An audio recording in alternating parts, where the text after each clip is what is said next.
आप सोच रहे होंगे कि गोल्ड 90,000 पर 10 ग्राम तक पहुंच गया है। रियलिटी ये है कि गोल्ड महंगा नहीं हो रहा, बल्कि आपके रुपए की वैल्यू गिर रही है। सोचिए 1925 में 1 रुपए में मिलने वाला 1 किलो गोल्ड आज ऑलमोस्ट 1 करोड़ टच होने वाला है। और इसके पीछे एक हिडन सिस्टम काम कर रहा है, फिएट करेंसी। ये कैसे आपकी परचेसिंग पावर को साइलेंटली डिस्ट्रॉय कर रहा है। पहली नजर में लगता है कि गोल्ड का price market speculation, central bank policies और इन्वेस्टर सेंटीमेंट से बेसिस पे मूव कर रहा है, लेकिन असली कहानी कुछ और ही है। गोल्ड के लॉन्ग टर्म प्राइस मूवमेंट का सबसे बड़ा ड्राइवर है करेंसी इन्फ्लेशन। जब करेंसी की सप्लाई बढ़ती है तो उसकी परचेसिंग पावर गिर जाती है। इस वजह से लगता है कि गोल्ड महंगा हो रहा है। गोल्ड की इनहेरेंट वैल्यू जो स्टेबल रहती है, सिर्फ उस करेंसी की वैल्यू कम हो जाती है जिसमें हम उसको प्राइस कर रहे हैं।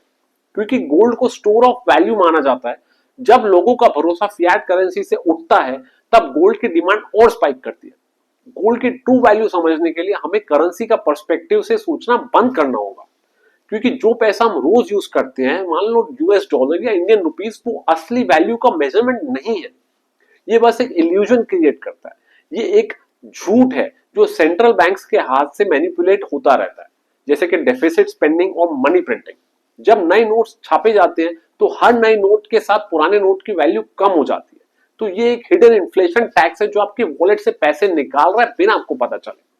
1971 में प्रेसिडेंट निक्सन ने यूएस डॉलर को गोल्ड स्टैंडर्ड से हटा दिया, तो पहली बार डॉलर के पीछे का गोल्ड बैकअप हट गया। तब से डॉलर पूरा फिएट करेंसी बन गया, यानी कि बिना गोल्ड बैकिंग की करेंसी, जिसकी वैल्यू सिर्फ गवर्नमेंट के प्रॉमिस पे डिपेंड कर रही है, कोई रियल एसेट पे नहीं। इसका रिजल्ट आया अनकंट्रोल्ड करेंसी क्रिएशन।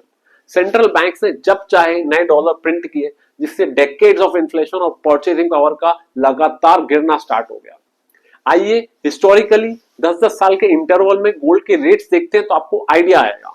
1970 का रेट है 184, 1980 का 1300, 1990 का 3200, 2000 का 4400, 2010 का 19000, 2020 का 55000 और 2025 का 90000।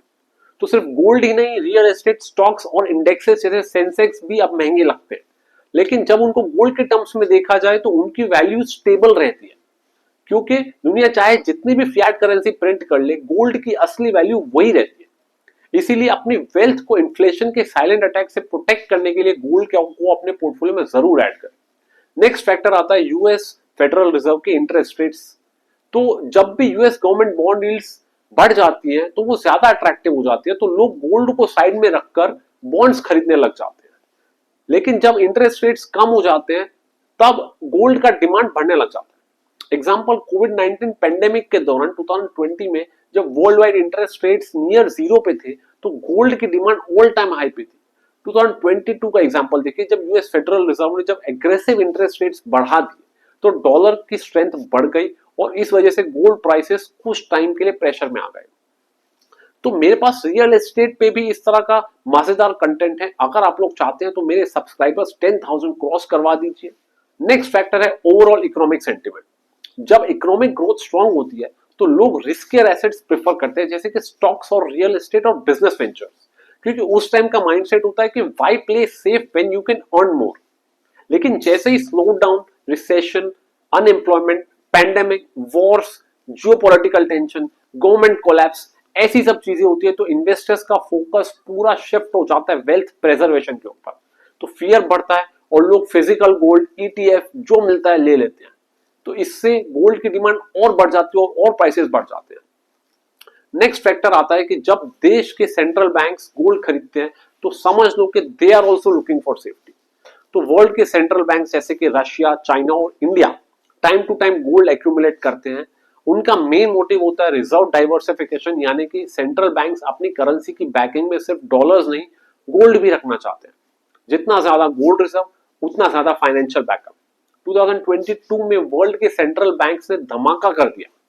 इतना गोल्ड खरीदा जितना 1967 के बाद कभी नहीं खरीदा गया है, क्योंकि ग्लोबल इकोनॉमिक अनसर्टेनिटीज और करेंसीज के ऊपर का भरोसा कम होता जा रहा है। नेक्स्ट रीजन है जो लोग मुझे बार बार आर्ग्यू करते हैं, वो ये है कि गोल्ड की माइनिंग और फ्रेश सप्लाई।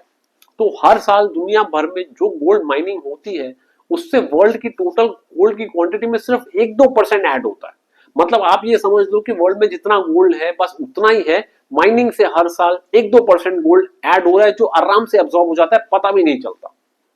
साथ में माइनिंग के cost, government regulation, environmental restrictions ये भी सप्लाई को रिस्ट्रिक्ट करते हैं। नेक्स्ट फैक्टर आता है गोल्ड ज्वेलरी, जिसकी डिमांड सिर्फ शौक नहीं बल्कि ट्रेडिशन और इन्वेस्टमेंट के पावरफुल कॉम्बिनेशन पर डिपेंड करती है।